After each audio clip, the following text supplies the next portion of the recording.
భరత్ అంటే చాలా hot topic ఇప్పుడైతే ఇది. సో ఒకటి ఈ 75 ఏళ్ల వివాదం ఏంటి బ్యాక్గ్రౌండ్. ఓకే, ఇప్పుడు భారతీయ జనతా పార్టీలో నిజానికి రిటైర్మెంట్ ఏజ్ అంటూ ఏమీ లేదు ఇంతకుముందు గతంలో. ఎందుకంటే నేను చెప్తాను, 1925 డిసెంబర్ 25వ తేదీన వాజ్పేయి జన్మించారు. First time Vajpayee prime minister అయినప్పుడు ఆయన వయస్సు 71 సంవత్సరాలు. 1996లో 13 రోజుల పాటు వాజ్పేయి ప్రధానమంత్రి అయ్యారు. కేవలం 13 రోజులు. ఎందుకంటే అప్పుడు 1996లో ఎవరికి మెజార్టీ రాలేదు. 1991లో పివి నరసింహారావు ప్రధానమంత్రిగా ఉన్నప్పుడే మైనారిటీ సర్కార్ కాంగ్రెస్ 231 వచ్చింది. ఆయన మైనారిటీ సర్కార్ను విత్ జార్ఖండ్ ముక్తి మోర్చా ఇతర ఎంపీల సపోర్ట్తో నడిపించారు. ఓకే, 1996లో ఎవరికి కూడా క్లియర్ మెజార్టీ లేదు. అప్పుడు రాష్ట్రపతి బహుశా కేఆర్ శంకర్ దయాళ్ శర్మ ఉండేనా కేఆర్ నారాయణ ఉండే, ఎగ్జాక్ట్లీ గుర్తులేదు. ఆయన అందరినీ కన్సల్ట్ చేసి, న్యాయ కోవిధిని కన్సల్ట్ చేసి ఎవరికి మెజార్టీ రానప్పుడు అతిపెద్ద రాజకీయ పక్షం ఎవరైతే నిలిచారో, అతిపెద్ద రాజకీయ పార్టీ అప్పుడు భారతీయ జనతా పార్టీకి 186 సీట్లు వచ్చాయనుకుంటా. సో వాజ్పేయిని ప్రధానమంత్రిగా పిలిచారు 13 రోజుల పాటు. కానీ వాజ్పేయి ఎవరు సపోర్ట్ రాలేదు. ఎందుకంటే బీజేపీ అప్పుడు అంటరాని పార్టీ, హిందుత్వ పార్టీ, బాబరీ మసీద్ డెమాలిషన్ తర్వాత మైనారిటీ ఓట్లు పోతాయన్న ఉద్దేశంతో ఎవరు కూడా సపోర్ట్ చేయలేదు 13 రోజుల పాటు. సో 71 సంవత్సరాలు. రెండోసారి వాజ్పేయి ప్రధానమంత్రి అయినప్పుడు 1998 అప్పుడు కూడా 180 సీట్లు వచ్చాయి. అప్పుడు కొద్దిమంది సపోర్ట్ చేయడం, తెలుగుదేశం పార్టీ, జేడీయూ, జనతాదళ్ విడిపోయి శివసేన, ఇటువంటి పార్టీలన్నీ సపోర్ట్తో 1998లో వాజ్పేయి ఎన్డీఏ ప్రభుత్వాన్ని ఏర్పాటు చేశారు. జయలలిత ఇటువంటి వాళ్ళందరూ కూడా సపోర్ట్ చేశారు. అప్పుడు వాజ్పేయి వయస్సు 73 సంవత్సరాలు. సో మళ్ళీ 98లో 13 నెలలు, ఫస్ట్ టైం 13 రోజులు, తర్వాత 13 నెలల పాటు ప్రధాని ఉన్నారు. 99 to 2004 5 సంవత్సరాలు ఉన్నారు. సో 2004 అంటే ఎంత? వాజ్పేయి వయస్సు 79 సంవత్సరాలు. 79 సంవత్సరాల వయసులో కూడా 2004లో మళ్ళీ ప్రధానమంత్రి అభ్యర్థిగా వాజ్పేయినే ప్రొజెక్ట్ చేశారు. కానీ వాజ్పేయి గెలవలేదు. అప్పుడు యూపీఏ ప్రభుత్వం వచ్చింది, మన్మోహన్ సింగ్ అయినారు. సో అప్పుడు రిటైర్మెంట్ వయసు లేదు. నెక్స్ట్ 2009 ఎలక్షన్లో భారతీయ జనతా పార్టీ ఎవరిని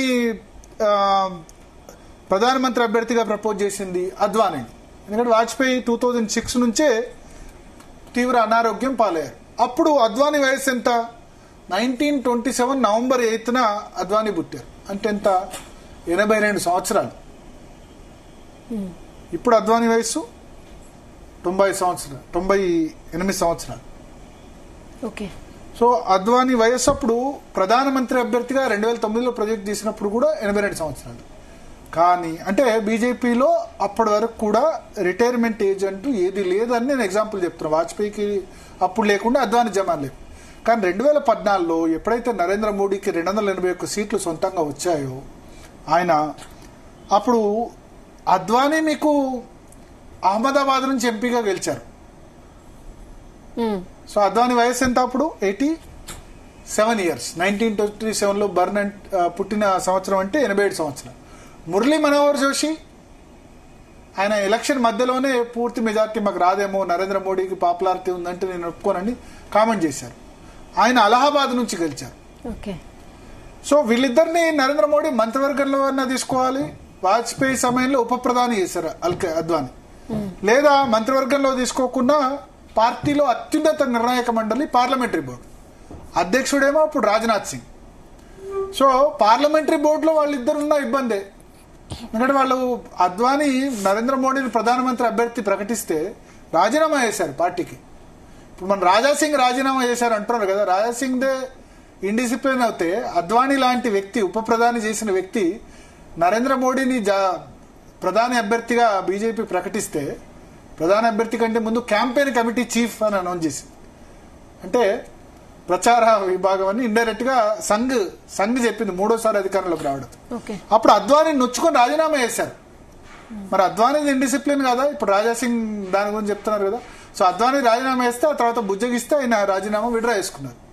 సేమ్ అంటే రాజాసింగ్ లాంటి ఇమ్మెచ్యూరిటీ పర్సన్ రాజీనామా చేసినప్పుడు అద్వానీ ఉప ప్రధాని చేసి మొత్తం తన జీవితం సర్వస్వం జీవితం మొత్తం కూడా కమండల్ రథయాత్ర, హిందుత్వ రథయాత్రలు చేసిన వ్యక్తి కూడా ఒక దశలో పార్టీ కంటే తను వ్యక్తిత్వం అడ్డొచ్చి రాజీనామా చేస్తే అందరూ అందరూ చెప్తే కనుక విడ్రా చేసుకున్నాడు. కానీ అప్పుడు ఎంపీగా ఎలక్టెడ్.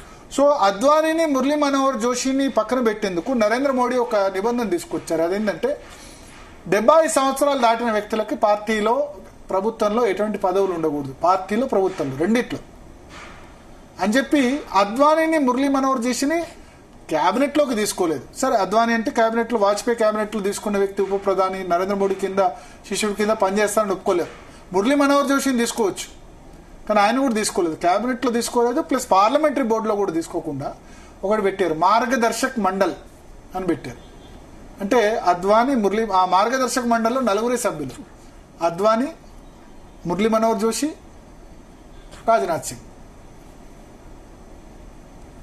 మోడీ, 4 మాత్రం ఉంటారు. సో పార్టీలో, ప్రభుత్వంలో 70 సంవత్సరాలు దాటిన వాళ్ళకి ఎవరికి పదవులు ఉండవని క్లారిటీగా చెప్పేశారు. ఇంకా ఏమని చెప్పారు, 70 సంవత్సరాలు దాటిన వాళ్ళకి యంగ్ ఉండాలి పార్టీ ఇంకా అని చెప్పి, ఇంకా వాళ్ళకి 2014లో లాస్ట్. ఇంకా ఆ తర్వాత 19లో మన గాంధీనగర్ నుంచి అద్వానీకి టికెట్ ఇవ్వలేదు, అంటే ఆయన అమిత్ షా కంటెస్ట్ చేశారు 2019లో. మురళీ మనోహర్ జోషి కూడా టికెట్ ఇవ్వలేదు. సో అప్పుడు వాళ్ళిద్దరిని తప్పించడానికి 75 ఏళ్ల నిబంధన తీసుకొచ్చారు. ఈ 75 ఏళ్ల నిబంధన కారణంగా కొద్ది కాలం కల్రాజ్ మిశ్రా, క్యాబినెట్ లో కల్రాజ్ మిశ్రా 76 ఇయర్స్ తర్వాత, కొంత రోజుల తర్వాత ఆయన్ని రాజీనామా చేశారు. నజ్మా హెప్తుల్లా, ఇట్లా 75 ఏళ్ళు దాటిన వాళ్ళందరినీ గవర్నర్లుగా పంపించేశారు చాలా మంది. యడ్యూరప్ప కూడా 2019లో 70 సంవత్సరాలు దాటిన తర్వాత, ఒక సంవత్సరం తర్వాత ఆయన్ని కూడా 75 ఇయర్స్ దాటాయని చెప్పి రాజీనామా చేశారు. ఇప్పుడు నరేంద్ర మోడీకి అప్పుడు 64 సంవత్సరాలు. ఇప్పుడు ఈ 2025 సెప్టెంబర్ 17వ తేదీన నరేంద్ర మోడీకి 70 సంవత్సరాలు నిండబోతున్నాయి. సో ఆయన పెట్టిన నిబంధన ఇప్పుడు ఆయనకే వర్తిస్తుందా లేదా? పార్టీ ఫస్టా, సెల్ఫ్ ఫస్టా? Country first, party next, self last. So ఈ నిబంధన కేవలం ఆయనకే వర్తిస్తుందా లేదా?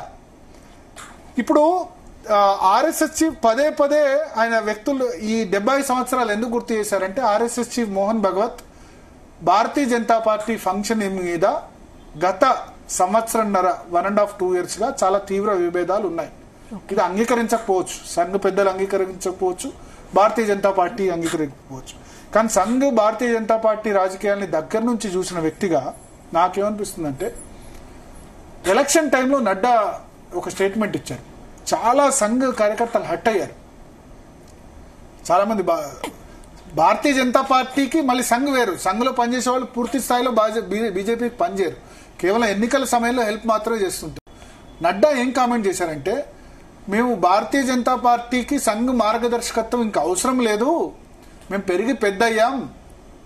అంటే రాష్ట్రీయ స్వయం సేవక్ సంఘ్లో చాలా విభాగాలు ఉన్నాయి. ఏబీవీపీ, అఖిల భారతీయ విద్యార్థి పరిషత్, బజరంగ దళ్, విహెచ్పి, విశ్వ హిందూ పరిషత్, ఇట్లా వనవాసి కళ్యాణ్ ఆశ్రమ్, రాష్ట్రీయ సేవక దళ్, చాలా సాహిత్య నికేతన్, అందరికీ తెలిసిన చాలా మంది. ఆర్ఎస్ఎస్ పొలిటికల్ వింగ్ భారతీయ జనతా పార్టీ. సో నడ్డా అంత పెద్ద స్టేట్మెంట్ ఇవ్వడంతో ఆర్ఎస్ఎస్ కార్యకర్తలు కూడా హాఫ్ హార్టెడ్గా మన అవసరం లేదు కదా, ఆర్ఎస్ఎస్ అవసరం లేదంటారు కదా అంటే, బీజేపీకి 240 సీట్లు వచ్చాయి. మరి పూర్తి స్థాయిలో పనిచేయలేదు. ఆ స్టేట్మెంట్ చాలా మంది దెబ్బతీసింది, నడ్డా స్టేట్మెంట్. మళ్ళీ హర్యానా, మహారాష్ట్రలో సంఘ్ పనిచేయమంటే పనిచేస్తే రిజల్ట్ ఏ విధంగా వచ్చింది చూసారా? అదే పార్లమెంట్ ఎలక్షన్ లో ఓడిపోయిన హర్యానాలో, మహారాష్ట్రలో మోడీ పూర్తిగా ప్రచారం చేయకుండా సంఘ్ కార్యకర్తల పవర్ ఏందో చూపించారు. అబ్సల్యూట్ మెజారిటీ భారతీయ జనతా పార్టీకి మొత్తం ట్రెండ్ టర్న్ అయిపోయింది. సో 1.5-2 years గా విభేదాలు ఉన్నాయి. ఇప్పుడు మోహన్ భగవత్ ఏమన్నారంటే, మోరోపంత్ పింగ్లీ, ఈయన సంఘ్ మొదటి తరం నేత, అంటే డాక్టర్ హెగ్డేవార్కు గురూజీకి, డాక్టర్ హెగ్డేవార్ ఆర్ఎస్ఎస్ మొదటి అధినేత, రెండవ అధినేత గురూజీకి వాళ్ళందరికీ కూడా వాళ్ళందరి మెంటార్షిప్ లో ఈయన ఉన్న వ్యక్తి. తర్వాత ఫుల్ టైం సంఘ్ ప్రచారక్గా ఉన్నారు ఆయన వాళ్ళ మార్గదర్శకత్వంలో ఉన్న వ్యక్తి. ఆయనకు సంబంధించిన బుక్ రిలీజ్ ఫంక్షన్లో మాట్లాడుతూ ఆయన ఏం చెప్పారంటే, మోరోపంత్ పింగ్లీ ఒకప్పుడు అన్నారట ఏంటంటే, మీకు ఒక షాల్ కప్పి 75 సంవత్సరాల తర్వాత షాల్ కప్పారంటే మీరు అర్థం చేసుకోవాలి. అదేంటంటే it means that you should stop now, you are old, step aside and let others come in. ఇది మోహన్ భగవత్ అన్నారు. అంటే మీరు 75 సంవత్సరాల తర్వాత మీకు ఒక షాల్ కప్పి, మన రిటైర్మెంట్ ఫంక్షన్ రోజు షాల్ కప్తారు కదా, 60 సంవత్సరాలు అయ్యి గవర్నమెంట్ రిటైర్మెంట్ అయిన రోజు ఏం చేస్తారు, షాల్ కప్తారు. షాల్ కప్పి ఇంకా చాలు మీ సర్వీసెస్ అని ఇండైరెక్ట్ గా లెక్క.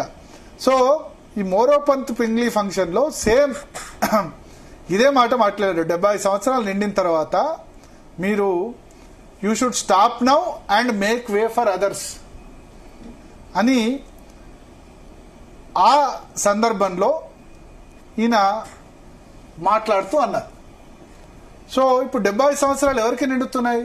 నరేంద్ర మోడీకి 75 సంవత్సరాలు 2025 సెప్టెంబర్ 17 హైదరాబాద్ సంస్థాన విమోచన దినోత్సవం రోజే నరేంద్ర మోడీ పుట్టినరోజు. భారతదేశంలో హైదరాబాద్ సంస్థానం కలిసిన రోజే నరేంద్ర మోడీ పుట్టినరోజు. కాకపోతే 2 years తర్వాత పుట్టారు, 1948 జరుగుతాయి. సో ఇప్పుడు ప్రధాని పదవి నుంచి ఆయన తప్పుకుంటారా అని ఇండైరెక్ట్ గా చెప్పినట్టయింది. ఇది ఆల్రెడీ కాంగ్రెస్, శివసేన ఇవన్నీ సెటైర్లు స్టార్ట్ చేసాయి. ఇంకొద్ది మంది ఏమన్నారంటే, మరి సర్సంగ్ చాలక్ మోహన్ భగవత్ కూడా 75 సంవత్సరాలు నిండుతాయి కదా, ఇంకొక 6 days బిఫోర్ పుట్టారు మోహన్ భగవత్ మోడీ కంటే, 1950 సెప్టెంబర్ 11. మరి ఆయన కూడా తప్పుకుంటారా అన్నారు. కానీ గతంలో సర్సంగ్, మరి సంఘులో ఆ సాంప్రదాయం లేదు 75 సంవత్సరాలు రిటైర్ కావాలన్నది. ఇప్పుడు రజుభయ్య దాదాపు నాకు తెలిసి రజుభయ్య అని సర్సంగ్ చాలక్ 89 సంవత్సరాల వయసులో కూడా బహుశా ఉన్నట్టున్నారు. ఇప్పుడు అద్వానీ సమయంలో కూడా జస్వంత్ సింగ్, మురళీ మనోహర్ జోషి, వాజ్పేయి టైంలో వీళ్ళందరూ 75 దాటిన ఉన్నారు. కానీ మోడీ హయాంలో ఇది తీసుకొచ్చారు. ఇప్పుడు తను తీసుకొచ్చిన నిబంధన తాను పాటిస్తారా అన్న క్వశ్చన్ను ఇప్పుడు మోహన్ భగవత్ పదే రేజ్ చేయడం ద్వారా everything is not well, Narendra Modi Sangh మధ్య గ్యాప్ ఉన్నట్టుగా మనకు అర్థమవుతుంది. మరి ఆయన తప్పుకుంటారా సెప్టెంబర్ 17న? తర్వాత అమిత్ షా మాత్రం క్లారిటీ ఇచ్చారు మే 2023లోనే. మోడీజీకి నేతృత్వంలోనే ప్రభుత్వం ఏర్పడ్డది, 2029 వరకు మోడీనే కంటిన్యూ అవుతారు, మధ్యలో ఎవరు కారు అని అమిత్ షా చెప్పారు. సో సంఘ్ మోహన్ భగవత్ అభిప్రాయం మాత్రం 75 సంవత్సరాల తర్వాత రిటైర్మెంట్ కావాలని ఉన్నట్టుగా ఉంది. ఇప్పుడు పార్టీ అధ్యక్షుడికి సంబంధించి ఎలక్షన్ అయిపోయింది. ఎలక్షన్ అయిపోయి 1 year 2 months అయిన తర్వాత కూడా ఇప్పటికీ జేపీ నడ్డానే పార్టీ అధ్యక్షుడిగా కంటిన్యూ అవుతున్నారు. ఎందుకు పార్టీ అధ్యక్షుడి విషయంలో చాలా ఆలస్యం జరుగుతుందంటే దానికి ప్రధాన కారణం ఇదే. ప్రధానమంత్రి సంబంధించి విషయంలో 70 సంవత్సరాలకు రిటైర్ కావాలి అని సంఘ్ భావిస్తోంది. ఇండైరెక్ట్ గా మోడీ తప్పుకోవాలని మోహన్ భగవత్ హింట్స్ ఇస్తున్నారు. ఇండైరెక్ట్ గా అయింది, డైరెక్ట్ గానే హింట్స్ ఇస్తున్నట్టే లెక్క. ప్లస్ పార్టీ అధ్యక్ష పదవికి వాళ్ళు సంజయ్ జోషిని పార్టీ అధ్యక్ష పదవికి ప్రపోజ్ చేయాలని అనుకుంటారు. సంజయ్ జోషి అంటే ఈ తరం వాళ్ళకి చాలా మంది తెలిసి ఉండదు. మోడీ అత్యంత వ్యతిరేకించే నేత, బద్ద వ్యతిరేకి సంజయ్ జోషి. ఆయన గుజరాత్ నుంచి వచ్చారు సంజయ్ జోషి. సో వీళ్ళిద్దరు సంఘులో ఉన్నారు, కానీ సంజయ్ జోషి అంటే పడదు. సంజయ్ జోషిని నితిన్ గడ్కరీ 2011లో ఉత్తరప్రదేశ్ ఇన్ఛార్జిగా సంజయ్ జోషి నియమిస్తే గుజరాత్ ముఖ్యమంత్రిగా ఉన్న నరేంద్ర మోడీ ఆయన్ని యూపీ ఇన్ఛార్జ్ నుంచి తీసేస్తేనే నేను నేషనల్ ఎగ్జిక్యూటివ్కి అటెండ్ అవుతాను, జాతీయ కార్యవర్గ సమావేశాలకు అటెండ్ అవుతాను, లేకపోతే నేను అటెండ్ కానని భీష్మించి కూర్చున్నారు. అంటే ఇప్పుడు డిసిప్లిన్ గురించి చెప్తున్నారు కదా, రాజాసింగ్ డిసిప్లిన్ గురించి చెప్తున్నారు కదా, నాకు ఇవన్నీ గుర్తొస్తున్నాయి. అద్వానీ డిసిప్లిన్ ఏంటి, మరి నరేంద్ర మోడీ డిసిప్లిన్ ఏంటి? కానీ ఇవన్నీ అప్లికబుల్ అవుతాయంటారా రాజాసింగ్? అంటే చెప్తున్నా, అంటే రాజాసింగ్ సంబంధించి సగటు కార్యకర్తల దాని గురించి చెప్తున్నా. డిసిప్లిన్ అన్నది కొన్ని సందర్భాల్లో ఎంతటి పెద్ద నేత అయినా వ్యక్తిగత అహం అడ్డొచ్చి డిసిప్లిన్ అన్నది పాటించకపోవచ్చు. సేమ్ నరేంద్ర మోడీ జాతీయ అధ్యక్షుడిగా ఉన్న నితిన్ గడ్కరీని మీరు సంజయ్ జోషిని తీసేస్తేనే నేను అటెండ్ అవుతానంటే చివరికి సంజయ్ జోషిని తీసేశారు. ఓకే. అంటే భారతీయ జనతా పార్టీలో ఆ రోజు సంజయ్ జోషిని తీసేశారంటే ఇప్పటి వరకు భారతీయ జనతా పార్టీలో మళ్ళీ సంజయ్ జోషి లేరు. కానీ సంజయ్ జోషి ఇంతవరకు కూడా 13 సంవత్సరాలు అయింది. సంఘ్ బ్యాక్గ్రౌండ్ కదా, పూర్తి స్థాయి సంఘ నేపథ్యం, పార్టీ నేతగా ఎప్పుడు ఎమ్మెల్యేగా ఎంపీ గెలవలేదు. ఇంతవరకు ఒక్కసారి కూడా నరేంద్ర మోడీకి వ్యతిరేకంగా నోరు విప్పలేదు. అది సంఘ నేతల గొప్పతనం అంటే, అది సంఘ క్రమశిక్షణ అంటే. ఈ రాజకీయ పార్టీలోకి వచ్చేసరికి నరేంద్ర మోడీ కూడా 2001 వరకు కూడా పూర్తి స్థాయి సంఘ నేపథ్యం కలిగిన వ్యక్తే. 1998లో భారతీయ జనతా పార్టీ కార్యదర్శి అయినారు. 2001లో ఎమ్మెల్యే ఎంపీ కాకుండానే డైరెక్ట్ గా చీఫ్ మినిస్టర్ అయ్యారు. First time member of parliament అయినప్పుడు ప్రధానమంత్రి అయినారు. సో రాజకీయ నేతలకి పదవులు వచ్చేసరికి ఈ ఏమంటుంది పదవికాంక్షతో డిసిప్లిన్ అన్నది దప్పుతుంది. కానీ సంజయ్ జోషిని చూడండి మీరు, తను మోడీ వల్ల తనను యూపీ ఇన్ఛార్జిగా తీసేసిన ఒక్కసారి కూడా ఇప్పటికి బయటకు వచ్చి మాట్లాడలేదు మోడీకి వ్యతిరేకంగా. ఓకే. వీళ్ళిద్దరు మళ్ళీ గుజరాతే, ఇద్దరికి బెడదు. ఇప్పుడు ఆయన్ను అధ్యక్ష పదవి చేయాలని సంఘ్ పట్టుబడుతుందట, సంజయ్ జోషిని అధ్యక్షుడిగా ఒప్పుకోండి. మరి మోడీ ఒప్పుకుంటారా? అప్పుడు యూపీ ఇన్ఛార్జే ఒప్పుకోలేదు, ఇప్పుడు ఒప్పుకుంటారా? లాస్ట్ టైం నడ్డాకు జాతీయ అధ్యక్ష పదవి ఇచ్చి తప్పు చేశామని సంఘ్ భావిస్తుంది. అమిత్ షా పర్ఫార్మెన్స్ మీద ఎంపికయ్యారు. అమిత్ షా పర్ఫార్మెన్స్ తో 281 నుంచి 301 వచ్చాయి. మోడీ అమిత్ షా ఇద్దరు కలిసి నడ్డాని రికమెండ్ చేశారు. కానీ నడ్డా రికమెండ్ చేసిన తర్వాత పార్టీ అంతా పర్ఫార్మెన్స్ లేదు, కొన్ని రాష్ట్రాల అధికారం పోయింది, 240 సీట్లే వచ్చాయి. ఆయన కాస్త సంఘకు వ్యతిరేకంగా మాకు సంఘ అవసరం లేదన్న విధంగా స్టేట్మెంట్ ఇవ్వడంతో చాలా హట్ అయ్యారు. సో ఇప్పుడు రకరకాల పేర్లు వినిపిస్తున్నా సంఘ్ వసుంధర రాజే సింధియా పేరు రికమెండ్ చేస్తుంది, శివరాజ్ సింగ్ చౌహాన్ మధ్యప్రదేశ్ మాజీ ముఖ్యమంత్రి పేరు రికమెండ్ చేస్తుంది. ఇట్లాంటి వాళ్ళ పేర్లు రికమెండ్ చేస్తుంది. కానీ మోడీ అమిత్ షా ఇద్దరు వద్దంటున్నారని చెప్తున్నారు. ఫస్ట్ ప్రధాని పదవికి 70 సంవత్సరాలకు రిటైర్మెంట్ గురించి పదే హింట్స్ ఇస్తున్నారు మోహన్ భగవత్. మరి ఏం జరుగుతుందన్నది అయితే చూడాలి. మోహన్ భగవత్ వ్యాఖ్యల్ని యథాలాపంగా మాత్రం తీసుకోకూడదు. ఖచ్చితంగా there is tussle between Sangh and Bharatiya Janata Party. ఈ ఇంతకుముందు లేదా అంటే ఉంది. వాజ్పేయి హయాంలో కూడా కొంత వాజ్పేయికి సంఘ్కి ఆ సమయంలో పడలేదు. గుజరాత్ ముఖ్యమంత్రిగా నరేంద్ర మోడీని దివాలంటే అద్వానీ గాని సంఘ్ గాని అవుట్ రైట్ గా వాజ్పేయి రాజధర్మం పాటించలేదని నరేంద్ర మోడీ అంటే గనక అద్వానీ నిలబడ్డారు, సంఘ్ నిలబడ్డది. తర్వాత జిన్నా గొప్ప దేశభక్తుడు, జిన్నా గురించి ఆయన సెక్యులర్ అని అద్వానీ చేసిన కామెంట్స్ తో సంఘ్ కోపం వచ్చి అద్వానీ జాతీయ అధ్యక్ష పదవి నుంచి రిజైన్ చేయించింది. సో సంఘ్ ప్రాబల్యం ఉంటుంది. కాకపోతే అధికారంలోకి వచ్చేంత వరకు మేము మార్గదర్శకత్వం వహిస్తాం. అధికారంలోకి వచ్చిన తర్వాత మా ఎజెండా ఇంప్లిమెంట్ కావాలి. ఎజెండా ఏంటి? రామ మందిరం ఇంప్లిమెంట్ చేశారు, ఆర్టికల్ 3 ఉమ్మడి పౌరస్మృతి, ఈ 3 ప్రధానం. ఇంకా చాలా చాలా ఎజెండా, ఎడ్యుకేషన్ పాలసీలో మార్పులు జరగాలి, దేశభక్తి ఆధారిత ఎడ్యుకేషన్ ఉండాలి, ఇవన్నీ కూడా సంఘ ఎజెండా. సో చూద్దాం అంటే మోహన్ భగవత్ కామెంట్స్ ఎట్లా ఉంటాయి. క్లియర్ కట్ మెసేజ్ నరేంద్ర మోడీని రిటైర్ కమ్మని పదే హింట్స్ ఇస్తున్నారు. దాన్ని నరేంద్ర మోడీ పాటిస్తారా లేదా? అధ్యక్ష పదవి విషయంలో సంఘ్ నరేంద్ర మోడీ మధ్య ఏకాభిప్రాయం కుదురుతుందా లేదా? అమెండ్మెంట్ ఏమైనా చేస్తారా ఏజ్ గురించి? అంటే అమెండ్మెంట్ అంటే ఇది ఎక్కడ పార్టీ కాన్స్టిట్యూషన్ లేదు, పార్టీ రాజ్యాంగంలో లేదు. ఇది ఇండైరెక్ట్ అగ్రిమెంట్.